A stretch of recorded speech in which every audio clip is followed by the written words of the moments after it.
Corsetti. I actually work for US Lacrosse now. My guys like Billy, myself, Paul, some of the other folks in this room from back in the day. Got a lot of events going here back when we played at Murphy Campbell Farm at AYL. We started with 22 kids and went all over the Southeast. Anybody that would play us, we would play somebody with 6th graders to a couple of 7th, 8th, and 9th graders, and then the program got a little bit bigger and bigger, much like your programs here that you have. How many youth coaches? High school? Just so you know, my card's up here, as well as some of these things. So take them, because I don't want to carry them home with me. I worked on Wall Street for 34 years, and then retired a few years ago. And my son, who worked for US Lacrosse in Baltimore, had officials training, called me up and said, "Hey Dad, you should check out the position. It's a great opportunity." So now I work for US Lacrosse, and I go around the country doing things like this, driving membership, which is very, very important to US Lacrosse. Because if we don't have members, we can't do all the things that we would like to do for kids that are trying to get involved in the game. And that means, you know, a kid in your program here that's a US Lacrosse member, he's actually helping somebody maybe in El Paso. So US Lacrosse membership is very important. Not only to me, a lot of people in this room, if you're not a US Lacrosse member, I'm sure you've gotten those emails from Mike, to become one. We're not an insurance company. Does everybody believe we're an insurance company? I'm glad you don't, because we're not. Okay, we actually provide insurance, but that's not what we do. I've been with US Lacrosse since its inception in some form as a volunteer and in a lot of different functions. Convention committee, the youth council for 10 years, science and safety commission, the executive committee locally here as a board member and chapter president at one point. Seen a lot, seen the growth of the game here in the Southeast, and now I'm responsible for the Midwest and Southwest. And my boss told me the other day I'm going to be expanding to China. I don't know why, but I keep getting brochures and stuff. I do want to thank everybody, especially our members. I want to thank Ken for giving us this great facility and his staff. Ken's back there. Those of you that don't know Ken Lubbock, they have one of the best programs, in my opinion, in the country. They compete at a high level, and they get an opportunity to showcase the kids here at Tech. Obviously a very high school to get into and to stay in, but EJ and Maddie are up there as well. EJ played in our youth program back in the day.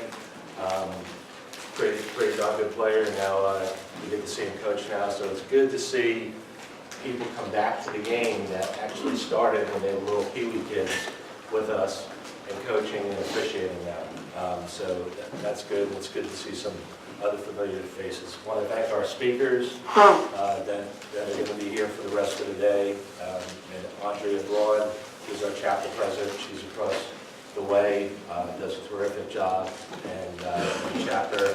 And again, can't thank Mike enough. I'm copied on all of his emails, and he puts in a ton of work to make this happen every year, so let's give Mike a big hand.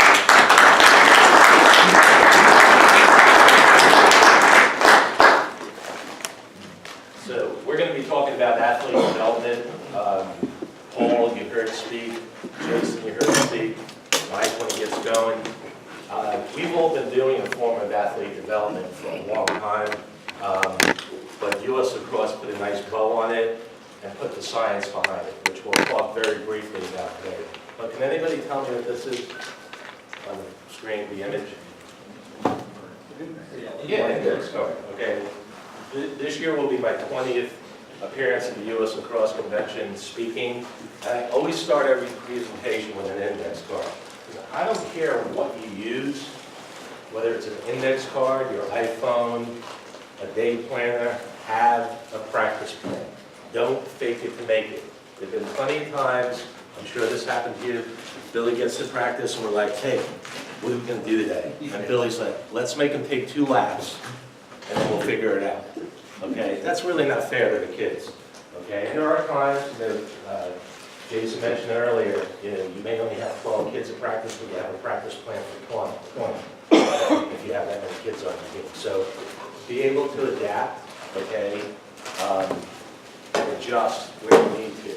I always remember my first time coaching a girls team, and I had 22 girls on the team, and Sally and Becky both had a birthday on the same day, and I had 4 girls at practice.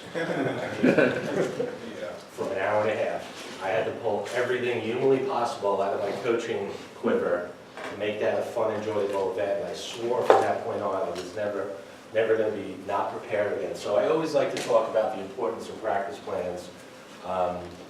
We have a Dynamite application called Mobile Coach for some of you folks that are fairly new to the game.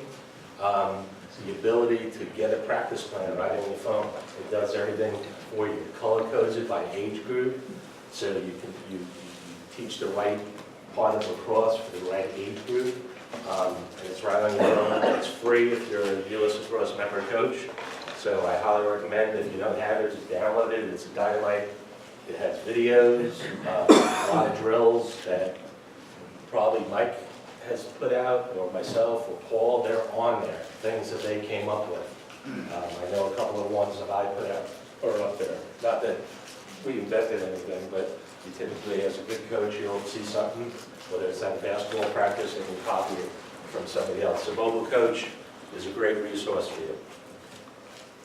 Billy, since you're fairly close, can you read that for everybody? It is our hope that parents and coaches can use this information as a guide and a standard when making decisions about how best to encourage a young athlete's participation and development in lacrosse. In changing times, we want to ensure that future generations will enjoy the game as much as we all have in our lifetime. Okay, so does anybody know who said that other than Billy? He was here last year. Starship? Don Starship, okay, was here. Mike was able to bring Don in, okay, terrific guy. He'll do anything for you. He's that good. But he's talking about athlete development here. This guy is in 4 different Hall of Fames, won a bunch of national championships, and he actually went for level 1 training, okay, to become, certified as a coach. So if Don can do it, I think we all can. This is the way youth athletes are now, okay, what we call a pyramid. The younger players start down, everyone can play, then some get to play, and a few get to play, and the top of the pyramid is the best play. Okay, and what we're trying to do, and those statistics are true across all sports. 75% of kids drop out. Okay, why do you think is?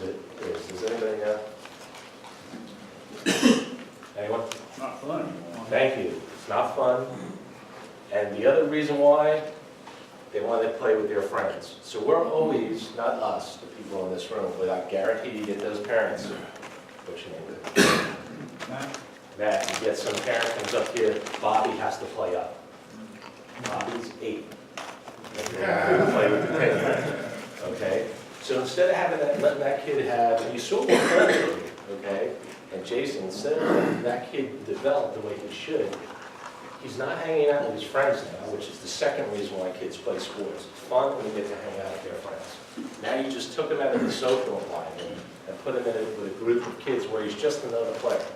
He's never going to have his day in the sun at the age group that he's right. But that's not to say if the kid's 6'4" and has a beard and is in 6th grade. Okay? Like a kid I grew up with, Bob the Zogie, and they always checking his birth certificate. But the point being is, we want them to have fun and stay engaged. And what we're trying to do, and we got the research from a lot of different organizations, as you can see from here. We're trying to square the pyramid. Okay, so it looks like this.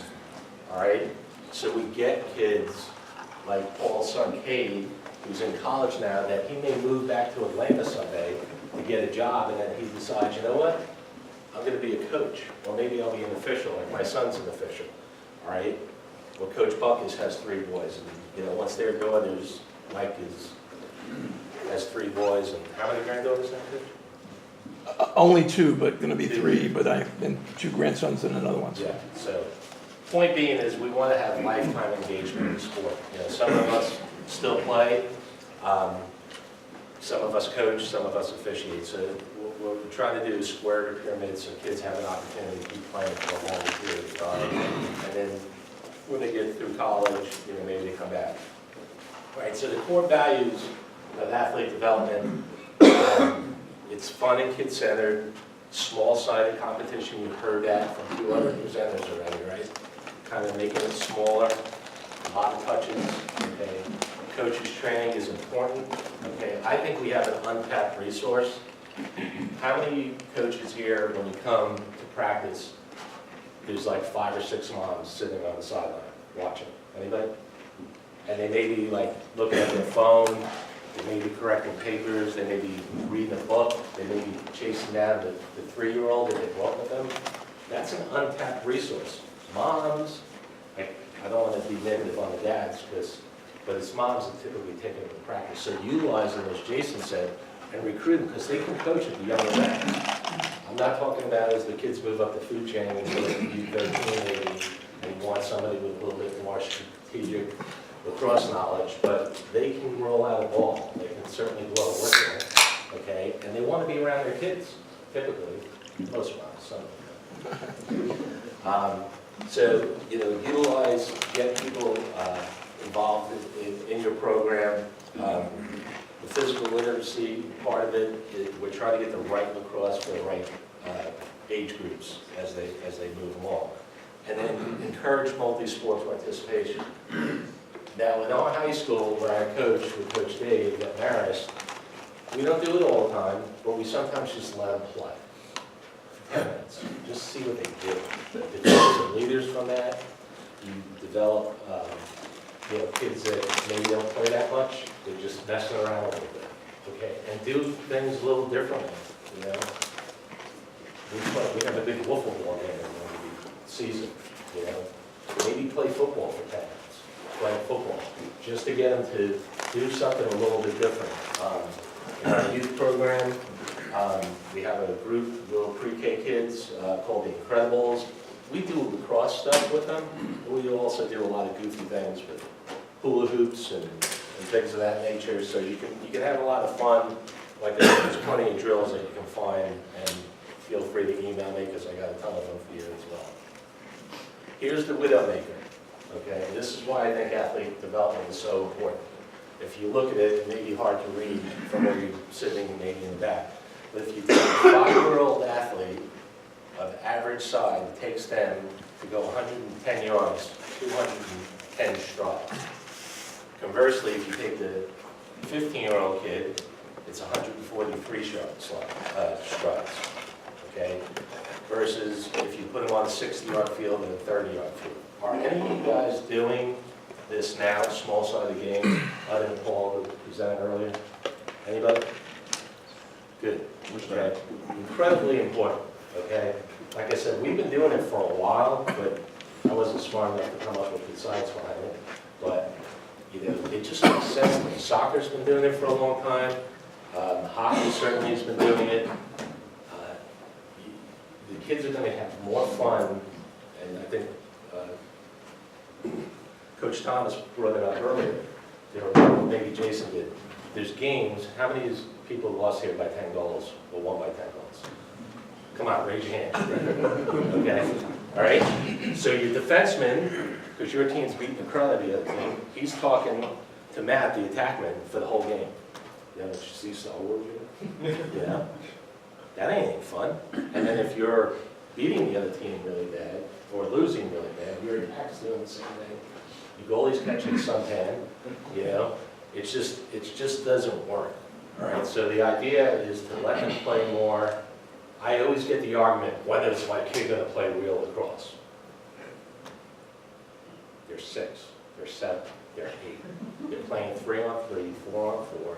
And, you know, US Lacrosse kind of mandated, well, you gotta have 4x4 goals and the rules, and you gotta line the fields, and everybody's like, how do you line the fields? Put cones in. You know, who cares? They're little kids, it's not that big a deal. Instead of getting 4x4 goals, take a sheet of plywood, 2x2, put eye hooks on it, hang it in your goal, and now you have a 6x4 goal. Okay, no big deal. All right, so you don't have to go out and spend a lot of money from your program to try to, you know, implement athlete development. But again, it's really important. Okay, so who here, by a show of hands, is open-minded? I would hope you all say you're open. Nobody wants to be closed-minded, right? Okay, so be open-minded about this. Okay, you run the program. Okay, if parents want to get involved, which you want them to, let them get involved, but we always get that guy, right? That's really passionate on the sideline. He's yelling to his kid, get him, Tommy! Okay, and Tommy comes flying out of the box and makes the guy a Dodger now, as Paul said in his presentation. We all have that. So go over to him and say, you know what, you seem really passionate. Oh, my daughter loves this game. My son loves this game. Great. Can you be my mouthpiece coach? They're like, what's the mouthpiece coach? That's the guy that stands next to me. Make sure everybody has a mouthpiece. Do you make them demonstrate? Put one in his mouth? But we laugh, okay, because now that guy's with you on the sidelines, he's learning a little bit. And then the next year he's like, hey, Luke, can I be an assistant coach? Absolutely you can. All right? And then next year maybe you want to be a head coach. Because we have a cycle, right? We have a lot of parents come into our league, they get all excited, they play with you, and then their kid goes to high school, and then you don't see them again. It's just the way it is. It's youth sports. So the ability to, you know, be open-minded, you know, do things a little differently, you know, maybe just to constantly keep it fun, and you can develop some people. Okay, you'll never hear, you may hear it at the high school, because we do it at high school, but kids don't work lacrosse. They play lacrosse. They play football. They don't work football. They don't work basketball. Okay, so try to get that out of your vernacular. You're playing. They want to play. Okay? So that's something that I think is pretty important. Okay, games equal games. Now I'm one of our trainers. I go around, like I said, and do level 1 and level 2. Eventually I'll be doing level 3. Any people here level 1 certified? Awesome, okay? Real important. One of the things I think we miss as an organization is we don't emphasize the certification piece. Kids stay in the game longer if they're coached by somebody that's certified. It's a fact, right? That's not to say that you can't have a couple of moms and dads helping you that aren't certified, but all this stuff is free online, and in the live field one that we did last week at Newtown Park. It's $50 or $55 to become certified. We do everything else online. It used to be a 7.5-hour class. It's now 3 hours on the field, and you get it done, and you're certified. And it gives you, in my opinion, some credibility. Because what do you ask your kids? I'm going to pick on Matt back there. Matt, what do you do at the end of the season? What do you ask your kids to do? Your players.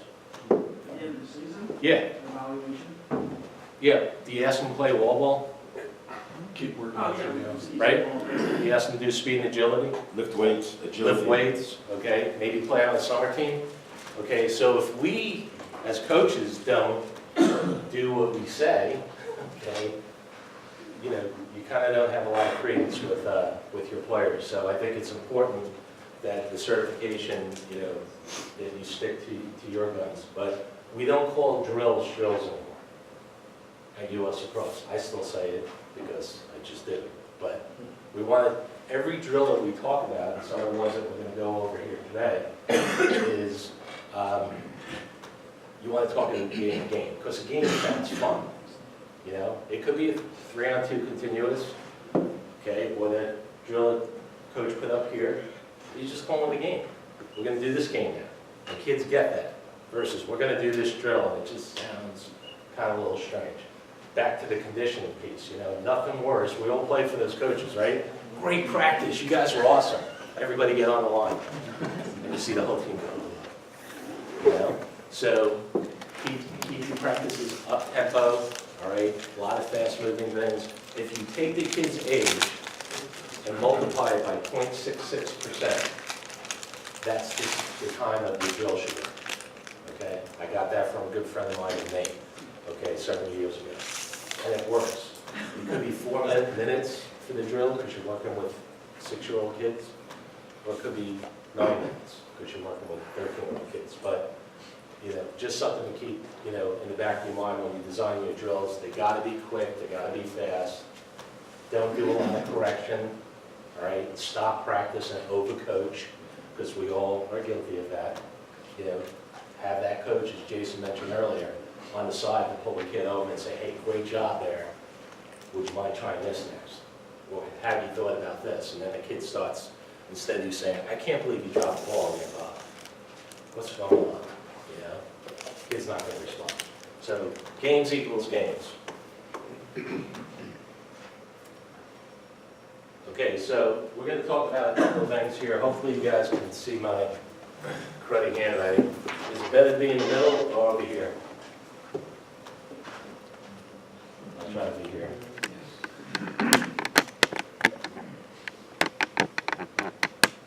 So can somebody tell me what fail means? I have it written up there. Anybody know? The coach knows this, so the answer. Anybody? Tell me what fail is? Yes? First attempt in learning. There you go. You must have been in one of our classes. Okay?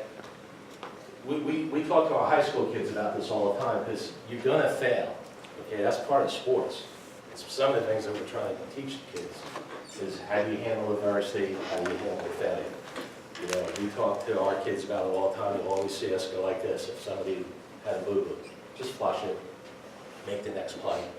Okay? Any football players here? Okay, football, right? You get over the ball, you snap the ball, you go. Okay, lacrosse isn't like that. You know, basketball's not like that. I'm not a big soccer guy, but soccer's kind of continuous. Hockey's certainly continuous. But we're trying to get the kids to understand it's okay to fail, right? Because it's really the first attempt to learn. And again, depending on what age level you're coaching or groups that you're coaching, you have to understand that. The other thing I have up there is more of a technique thing. It's called DSP. I came up with that many, many years ago because I can't say triple threat. Basketball players here, Coach Buckus says, what's your triple threat, Coach? Shoot, pass, dribble. Yeah, okay. Well, that doesn't flow off my lips very well as a New Yorker, so I came up with DSP, plus it's easier for me to remember, and it means dodge, shoot, pass. I'm dodging this to score. Okay, and if I draw a man, I draw a slide, I'm dumping it, passing it, right? So that's DSP. And somebody asked earlier, well, how do you get a kid to, I think, Coach, you mentioned it when you asked him, Paul, how do you get a kid to constantly be here and then come around and know exactly what? It's one of those things that you as coaches need to explain constantly. I had a kid coach for me this summer who played for us in Paris for 4 years. Great kid. And he came up to me after one of our games of practices like, Coach, I must have told this kid 1,000,000 times. And I looked at him and said, Kyle, you're going to have to tell him 1,000,001.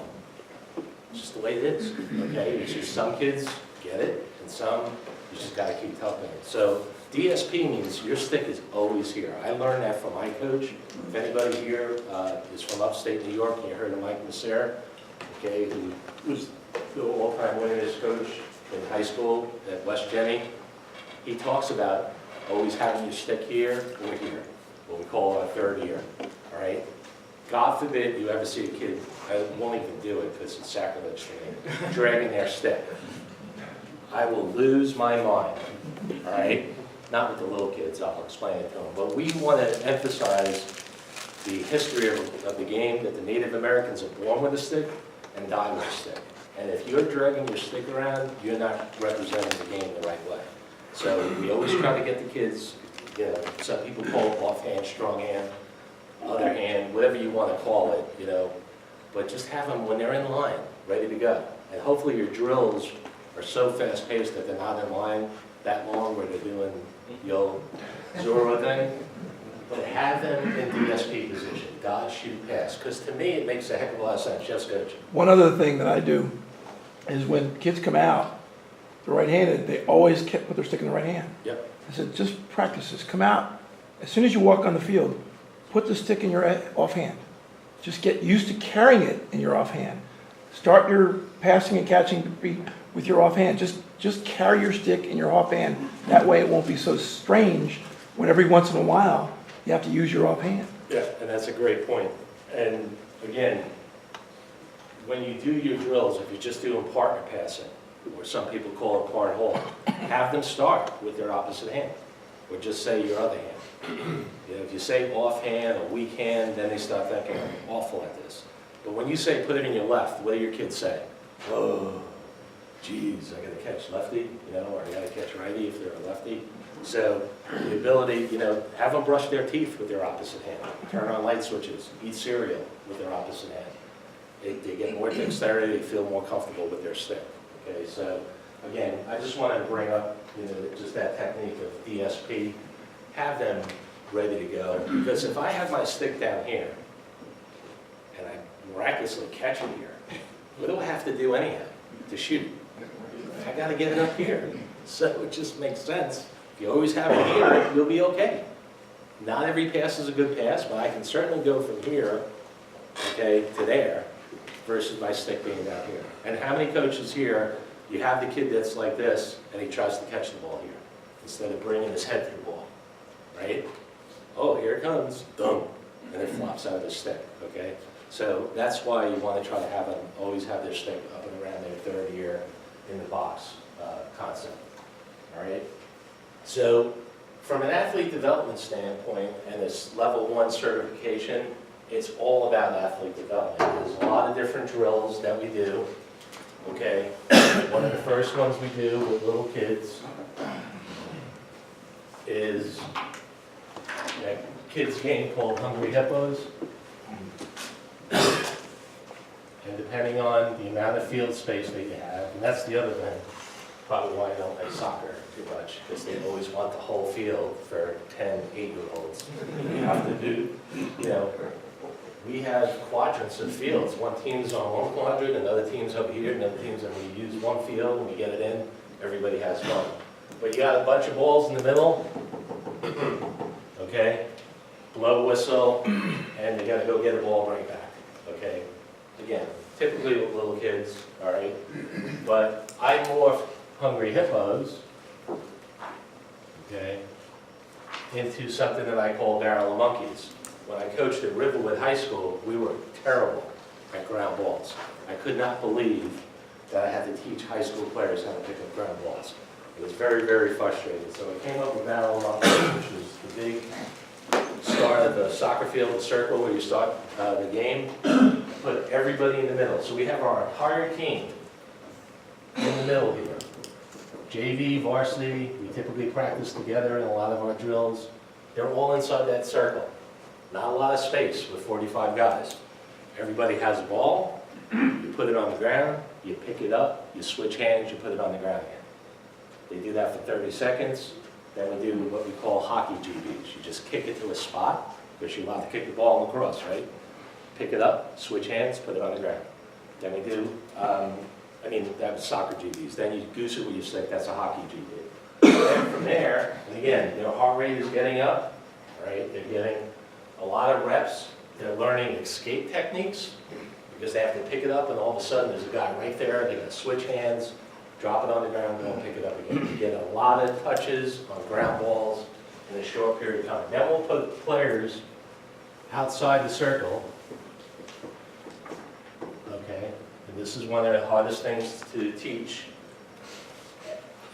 Our philosophy is when the ball's on the ground, we're on offense. That's just the way we play. Oh, all right, so if the goalie picks it up off a ground ball or hold outside in the wing, we're on offense. We're trying to find the 2-on-1.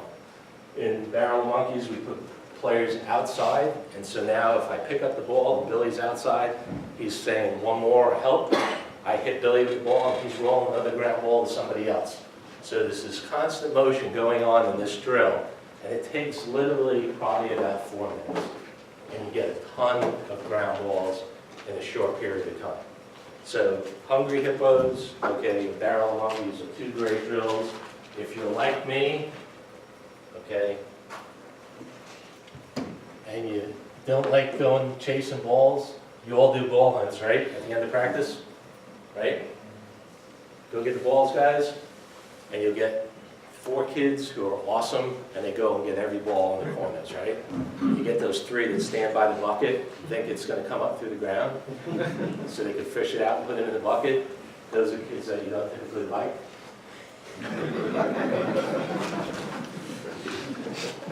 But if you have a bucket, again, with little kids, you know, you've done this before, I'm sure.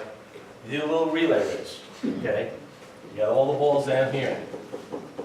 It's the end of practice. A good way to finish up, to get more ground balls. You have them go get a ground ball, come back, put it in the bucket, next guy in line goes. And that's a great way, instead of doing a ball hunt, of getting a bunch of balls, and then you get to walk back to your car with a full bucket of balls, and you don't have to go around picking up the strays. Okay, so another little fun drill to do from a ground ball standpoint. Mike, how am I doing on time? How about another 10 minutes? You got You it. got half a chicken sandwich to go. There you go. There you go. So let's talk real briefly. Again, all these drills are out there. I'm happy to send them to you as well. There's tons of drills that you can get from anybody in this room, I'm sure. Goalies. Okay, how do you get goalies? Anybody? No? Make everybody run lap, the slowest kid, put in the goal. Okay. We're blessed to have a tennis ball machine. Not every program has one. I highly recommend if you can get one, it's awesome, especially with the Pee Wee kids. How much are they? You can probably get one used for probably $200, maybe somewhere thereabouts. The reason why I like it so much is you put the little Pee Wee kids in the goal. They're all armored up, right? They think they're Transformers. And you just fire their balls at them. Not at 65. Okay. But you take them and you put every kid gets a chance in the goal. You make them turn their stick upside down.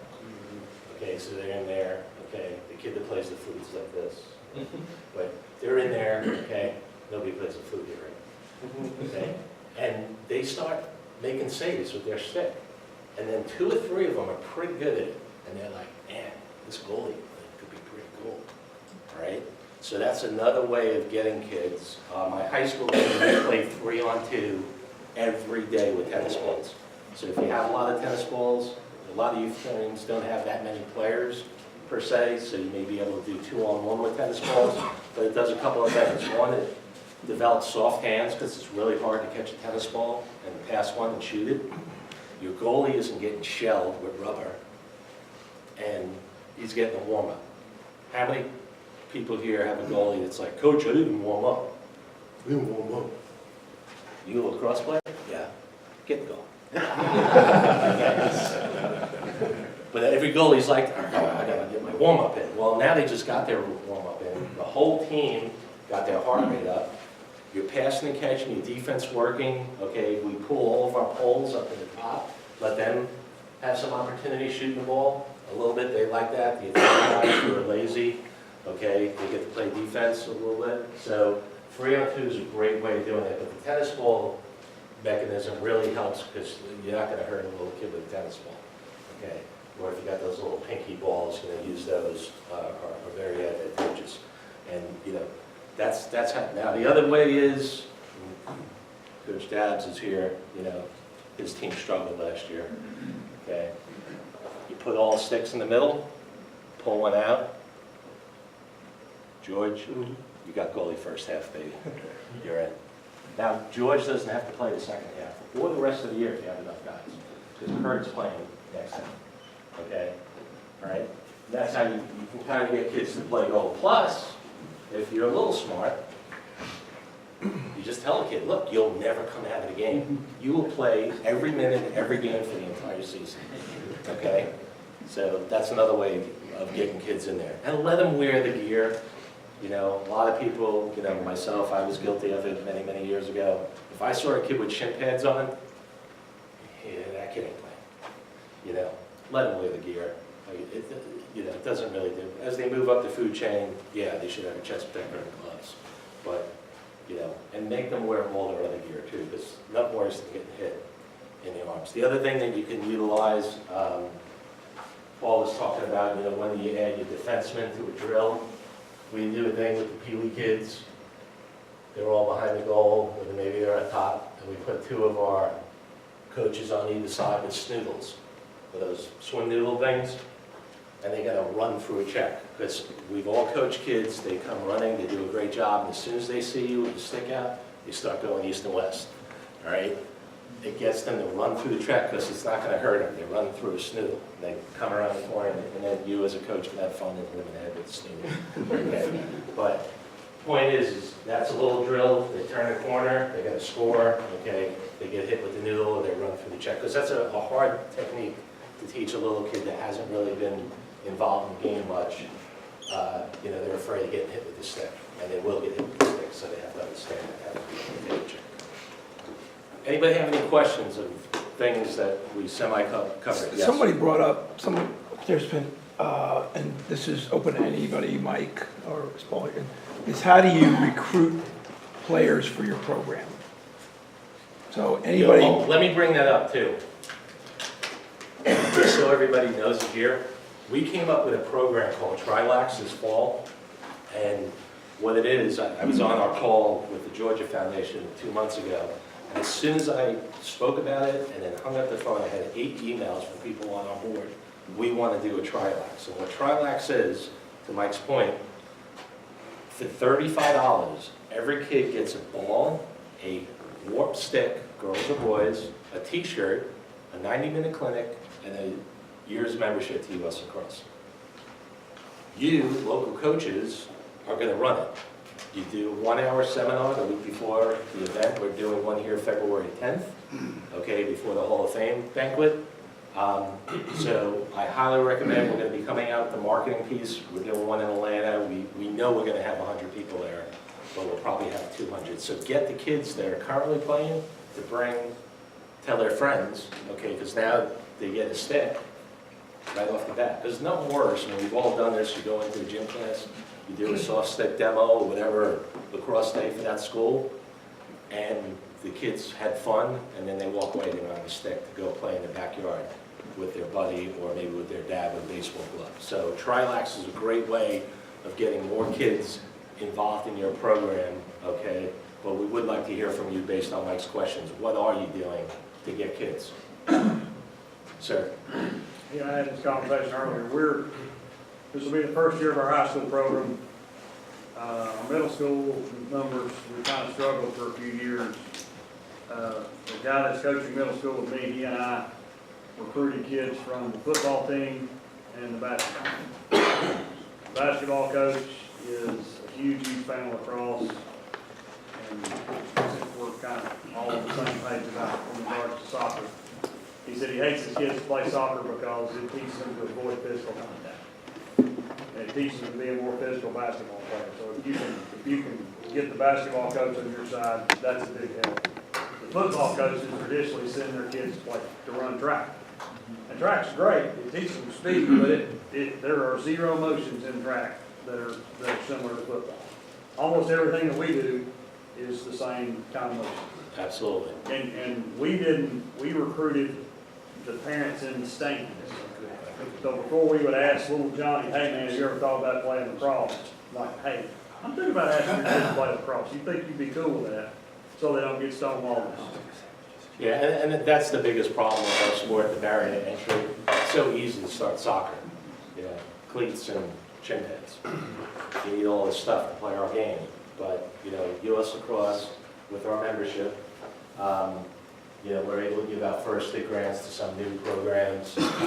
So we have what's called a direct service grant now.